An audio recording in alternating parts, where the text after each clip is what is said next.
नगर राजद मैं राहुल मंडल। दिल्ली के अंदर जो कल पीएम आवास का जो घेराव हुआ था, कांग्रेस के जो सीनियर नेता थे राहुल गांधी, उन्होंने जो घेराव किया था और उनके बाद में उनको डिटेन किया गया था, वो जो पूरी रात पर है वो माहौल बना था। उसके बाद में आज लगातार है जो कांग्रेस है वो लगातार प्रोटेस्ट कर रही है और जो प्रधानमंत्री नरेंद्र मोदी का पुतला है वो दहन किया जा रहा है। देख सकते हो यहाँ पर पुतला है वो बनाया गया है और अभी दहन किया जाएगा। देख सकते हो तमाम जो कांग्रेस के कार्यकर्ता है, जो साथी है, जिला अध्यक्ष नीता गठारे जी भी है, जोध के जो एमएलए प्रत्याशी है जगदीश बालोदिया जी, वो भी यहाँ पर प्रोटेस्ट कर रहे हैं। लगातार बड़ी संख्या में यहाँ पर है युवा पहुंच रहे हैं। आप देख पा रहे हो, युवा पीछे देख सकते हो, लगातार प्रोटेस्ट हो रहा है। इसी की नजर में आज यहाँ पर है मोदी का पुतला दहन किया जा रहा है। तो हम बात करते हैं, तो आज प्रधानमंत्री मोदी जी को पुतलों है, मोदी जी को पुतला जला रहे होते। बिल्कुल मोदी जी का पुतला हम जला रहे हैं। अभी तो पुतला जलाया है, हम दिल्ली भी जाएंगे और वहाँ धरने पर भी बैठेंगे, घेराव भी करेंगे, सभी काम होंगे। आपने सरकार है और जब हमारे नेता राहुल गांधी जी का काम होता है कि तमाम जनहित के मुद्दे सदन में उठाए, सड़क पर उठाए, जहाँ भी अवसर मिले तमाम विपक्ष का काम होता है मुद्दों को, जनता के मुद्दों को उठाना। लेकिन इस सरकार में पहली बार ये हो रहा है कि लोकतंत्र की हत्या की जा रही है और हमारे जो मुद्दे हैं, जनता के जो मुद्दे हैं, उनको दबाने का काम किया जा रहा है। जैसे ही छात्रों के हक की लड़ाई के लिए जंतर मंतर पर किस प्रकार से लाठीचार्ज हो, इसके विरोध में राहुल गांधी जी ने प्रधानमंत्री आवास पर धरने का आह्वान किया और आमजन से आह्वान किया। उसके तुरंत बाद में राहुल गांधी जी की जिस प्रकार से गिरफ्तारी हुई, ये कहीं ना कहीं लोकतंत्र की हत्या है। विपक्ष में के नेता का काम होता है जनता की आवाज़ बनकर के उभरना और लोकतंत्र की रक्षा का काम करना। जब लोकतंत्र की रक्षा की बात आई तब हमारे नेता विपक्ष को इस प्रकार से गिरफ्तार करना कानूनी रूप से सही नहीं है। उसी के विरोध में कांग्रेस का प्रत्येक कार्यकर्ता सड़क पर है, छात्रों की आवाज़ बनकर के सड़क पर है, युवाओं की आवाज़ बनकर के सड़क पर है, किसानों की आवाज़ बनकर के सड़क पर है, मजदूरों की आवाज़ बनकर के सड़क पर है, महिलाओं की आवाज़ बनकर के हर वर्ग, हर वंचित और पीड़ित वर्ग की आवाज़ बनकर के कांग्रेस का प्रत्येक कार्यकर्ता सड़कों पर उतरा हुआ है और हम इस संघर्ष को बड़ी मजबूती से, इस लड़ाई को लड़ेंगे। इस नरेंद्र मोदी को भी दिखाएंगे, शिक्षा मंत्री का भी इस्तीफा लेकर के रहेंगे।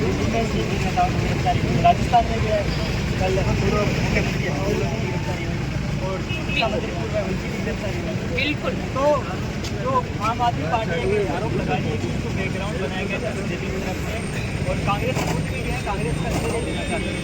मैं ये बता रहे हैं संजय सिंह, मैं ये कहना चाहूँगी कि कांग्रेस पार्टी ने हमेशा से हर वर्ग को साथ लेकर के काम किया है।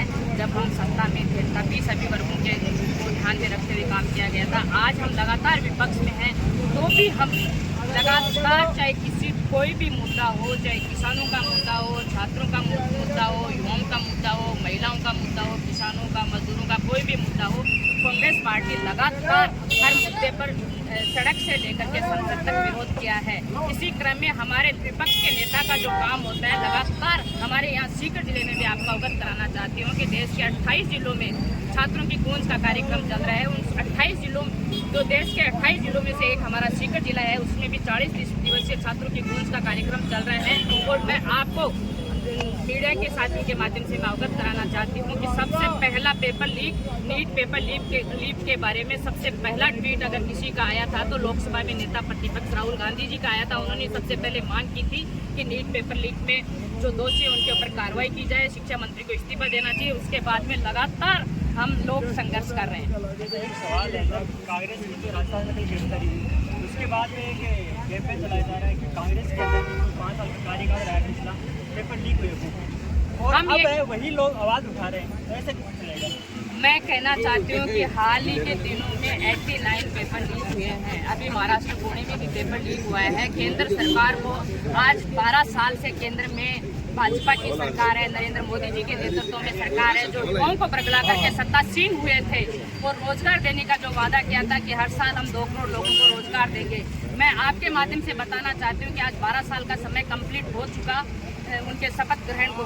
12 साल में अब तक 24 करोड़ युवाओं को नौकरी मिल जाती, लेकिन कितने युवाओं को नौकरी मिली आप स्वयं उसका आकलन करके हमें बता दीजिए कि कितने युवाओं को नौकरी मिली, या 24 करोड़ युवाओं को नौकरी मिली, ये मेरे भाई बेटे 15 लाख हर व्यक्ति के खाते में डालने का वादा किया था। कितने लोगों के खाते में 15 लाख रुपए आए?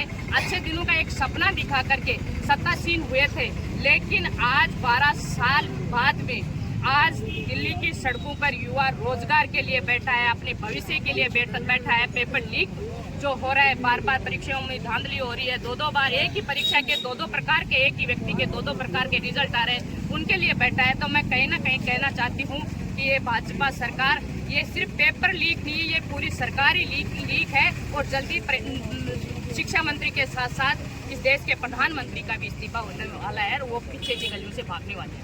एक सवाल आपसे कि कल सरकार का जो वार्ता हुई, सरकार कह रही है कि तैयार है सत्ता के लिए, लेकिन राहुल गांधी जी नहीं मान रहे। आप ये बताइए कि वर्तमान जो सरकार है, भारत सरकार है, ये लोकतांत्रिक सरकार है। कल परसों मानसून शुरू हुआ, उसके बाद में इनके दिमाग में ही आई कि हमें इनसे बात करनी चाहिए, छात्रों से बात करनी चाहिए। और जैसे राहुल गांधी जी ने इस मुद्दे को लेकर के जिस तरह से उन्होंने लाठीचार्ज की दिल्ली की पुलिस ने केंद्र सरकार के इशारे पे, उस मुद्दे को लेकर राहुल गांधी जैसे प्रधानमंत्री आवास की ओर कूच किया और वहाँ पे धरना देने का प्रयास किया, तो किस तरह से आप देखिए, आपने देखा होगा वीडियो, किस तरह से घिसते हुए उनको लेकर के गए। और भी जो हमारे लीडर थे, प्रियंका गांधी जी थे, केसी वेणुगोपाल जी थे, इन सबको अलोकतांत्रिक तरीके से उठा करके जेलों में बंद करना, गिरफ्तार करना, ये लोकतंत्र सरकार की विपक्ष का काम है।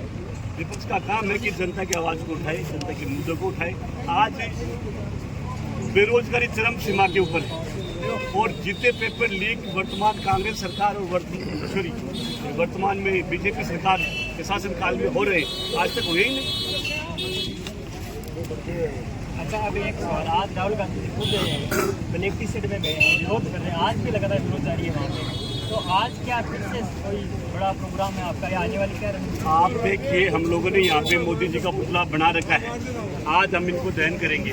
ये ट्रेलर मात्र है, हम इसके माध्यम से केंद्र सरकार को और उनके मुखियाओं को ये संदेश देना चाहते हैं कि समय रहते हुए वो लोग सुधर जाए और छात्रों के हित में फैसला लें, युवाओं के हित में फैसला लें और राहुल धर्मेंद्र प्रधान का इस्तीफा लें और राहुल गांधी से भी माफी मांगे, वरना अभी ट्रेलर मात्र है। देखना, जो भी निर्देश मिलेंगे राजस्थान के, सीकर के, दोहद के युवा सड़कों पे आएंगे और जिस दिन सड़कों पे आ गया है सैलाब, उनसे रुकने वाला नहीं है। ये देख सकते हो, जो कांग्रेस के जो गोबर से जो सिपाही है वो लगातार विरोध कर रहे हैं और प्रधानमंत्री मोदी जी का पुतला है वो दहन किया जा रहा है। बड़ी संख्या में लोग आते जा रहे हैं, नारेबाजी की जा रही है।